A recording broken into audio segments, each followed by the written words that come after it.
Hey guys, today was, interesting for a variety of reasons, but,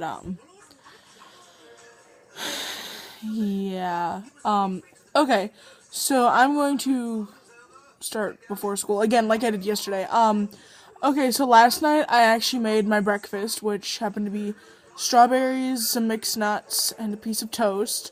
Although the toast, obviously, I didn't make last night, I made it this morning. But everything else I did make last night. My bottle of juice, yeah. Obviously, the coffee, again, made it this morning, but whatever. Okay. So, in first period, we had to take a test over, uh,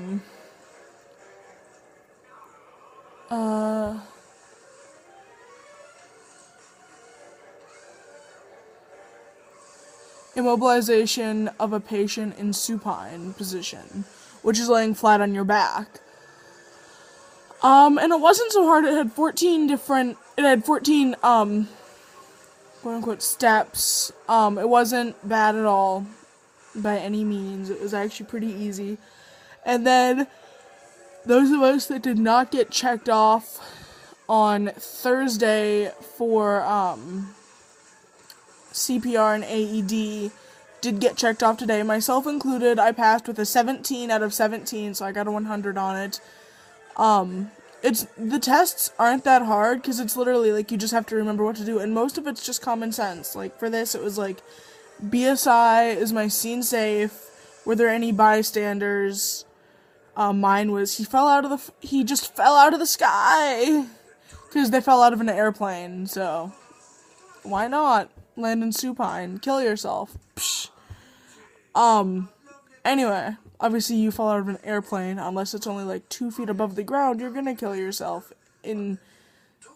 or unless you're wearing a parachute, but like, more than likely you're gonna die. Anyway. So, then in second period, we were taking notes. Again, it wasn't really anything, major. I think we had maybe 4 slides of notes, and most of them were just really small, like tendons attach bones to bones, or stuff like that. It would just be really easy. And then I actually ended up finishing all of my notes in second period from yesterday and today, which I had like probably 15 slides total, but most of them, again, don't have that much information, unlike normally where it'll have like a ton of information. Usually they only have maybe 1 sentence, if that. Then in third period, we were doing more probability and statistics, which prob and stats is really, really nice for me because I understand it. It's in real life terms, and my brain is just clicking really quickly. Which is kind of ironic because as the saying goes, like, people that aren't great in algebra usually do really well in prob and stats. And people that are really good in algebra don't usually do that good on prob and stats, but do really well in calculus. For me and Emma, I can say that's true. I'm not great at algebra, and I don't just mean basic algebra, I mean like with condensing and expanding logarithms, with there's a bunch of stuff that I'm not good at. Although some of it makes complete sense, and others it's just like, what is this? What is this chicken scratch that you're trying to put into my head? But anyway, it's whatever. So then, like I was saying, that can definitely hold true for me and Emma, because she's fantastic at algebra, but she doesn't understand probability and statistics at all. It's really confusing to her. I, on the other hand, am not that great at algebra, but I understand it completely, and it's really easy for me. She's going into Cal, I think, and I'm going into Prob and Stats next year. So, yeah. And then in fourth period, Mr. Camp really just had me wash out, some stuff. I think it was maybe 5 containers. I can't even think of what it's called right now. But yeah, it was for chemistry. And then in 5th period, Canvas was down the entire time, so we just did these 2 little reading assignments, and the rest of the class, she said, just don't annoy me, be quiet and play on your phone. So most of us were just chatting among each other and just playing on our phones. Then after school, actually no, take that back. Go back to lunch.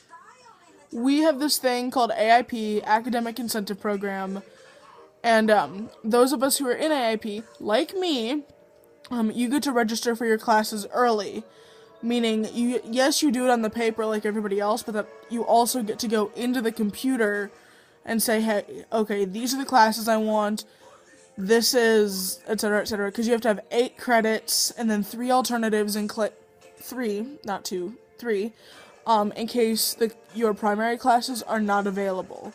So, like, I am taking, I'm taking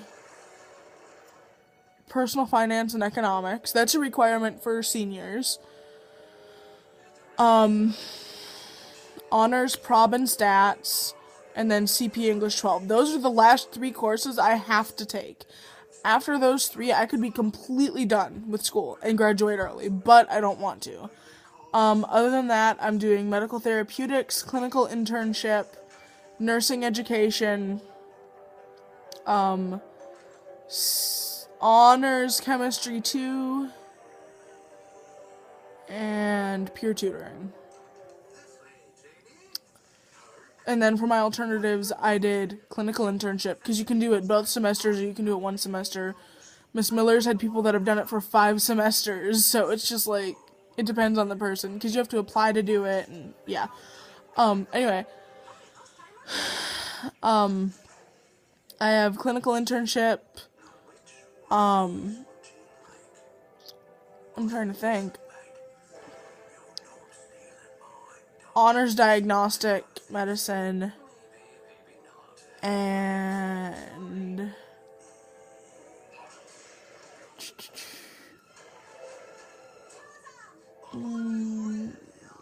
there was one other one that I had as an alternative. Honors biology too. So, yeah. And then after school, now that I can fast forward again, we didn't have track because it was thunderstorming the majority of the day. So the track, 1 was, like, flooded. We couldn't run on it. Obviously, throwers couldn't throw. So we did it, the runners did it inside. Obviously, if you are specifically a thrower like me, you don't have to go because throwers don't run, obviously. I don't because I have a really bad back. And he even says, don't run. Don't push yourself to the point where you're going to be on the floor crying. Because that's how bad my back is. I have hyperlordosis, which means instead of just a small curve like my spine should have, it's curved way in, like at least 2 inches too far in. So, according to the chiropractor, who I went to once to get this diagnosed because I was having such bad back problems, freshman year, I would be laying there in the circle, crying, and curled up into fetal position because it hurt so bad. Like, it's horrible. But, yeah. So, I talked to Coach Cool. I was telling him, 1, I won't be at the scrimmage next week because I have a doctor appointment that morning, and to be able to go to any of the meets, even a scrimmage, you have to be at school the entire day. Like, the entire thing. You can't miss 20 minutes, you can't miss whatever to go to a doctor appointment or go whatever. And then I talked to him. I said, I don't know if you need to know this, but I have to have an albuterol inhaler now because I just recently got diagnosed with reactive airway disease. And he said, oh, really? And I said, yeah, I'll have like an asthma type attack, and my airways will constrict really badly, and then I can't breathe, or it hurts to breathe. He said, okay, just make sure that you have it on person, or in your purse, or somewhere where someone can get it. Like, generally, as long as someone on the team knows where it is, you're good. And the only reason I am stressing it this much is because I remember back, I think it was in 7th grade, we were at a track meet and someone had such a bad asthma attack, she was taken to the hospital. Because no one could find her inhaler. So, yeah, my inhaler's kept pretty simple. It's literally, if you open my purse, it's the pocket that doesn't have a zipper, it's the only thing in there. So, yeah. But,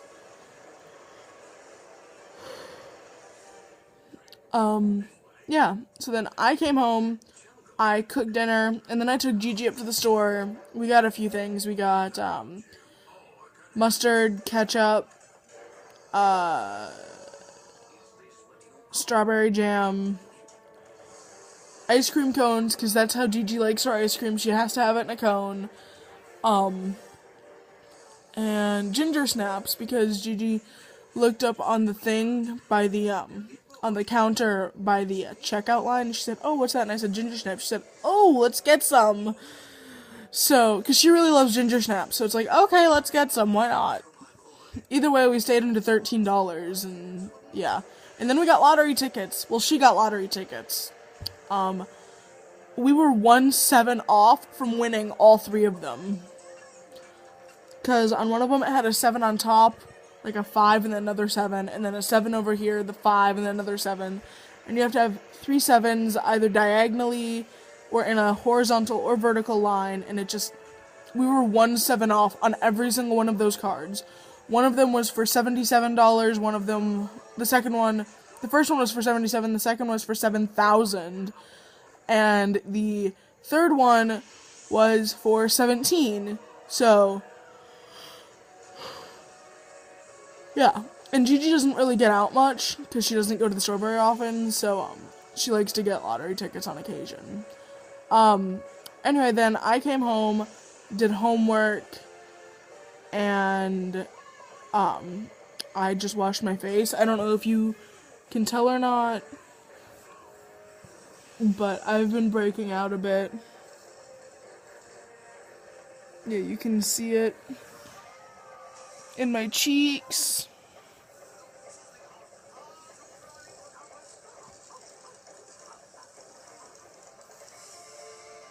And normally I don't have a problem with acne, so I don't know what's been going on, but my face has just not liked me. Oh god, I'm white. There we go, now I'm back to my normal pink self. Anyway, other than that, we're supposed to be having massive thunderstorms tomorrow, to the point of, the one thing they're worried about is, like, very large amounts of wind damage, and pretty much every county, east of Nashville is mentioned in it. There's gotta be, like, 30. Anywhere from, like, Alcoa to, I don't even know, like, Unicoi or Union or something. Something crazy like that, like, every county. It's kind of horrible. But, yeah. So, that sucks. There's, I think, maybe so far a dozen schools that are either already closed or they already know they're closing early.